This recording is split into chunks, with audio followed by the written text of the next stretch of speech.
कि बन के खुशबू वांग फैलीए मेरे सारे विच भुल गया जेड़ी कीती सी ओ गल चुबारे विच ते जीवे शाला लाई लग प्यारा सदा जवानियां माणे स्वाद हयाती दा है किसे दे लगे लारे विच ते परया सौखी निबड़ जाएगी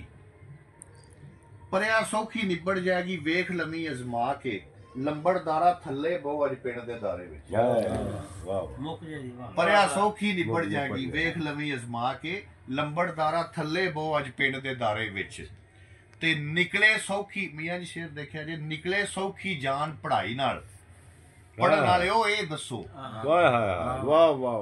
निकले सौखी जान पढ़ाई नाल पढ़न वाले ओ ये दसो ओदे आउण दा जिक्र भी है वे किसे सिपारे विच निकले सौखी जान पढ़ाई नाल पढ़न वाले ओ ये दसो ओदे आउण दा जिक्र भी है वे किसे सिपारे विच ना तू बोल असां भी तेनू तकनो मुड़ना नहीं गल ते ओ हुंदी है जेड़ी आ जाए बारे विच ते सजना जेड़ा तू दिता सी पींग दा पहला झूठा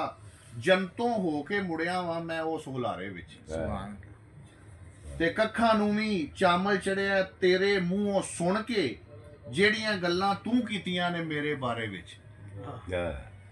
ते शाम सवेरे अखियो जेड़ा टिप टिप किरदा रहिंदा खुर ना जावां वेखी मैं इस पानी खारे विच ते आके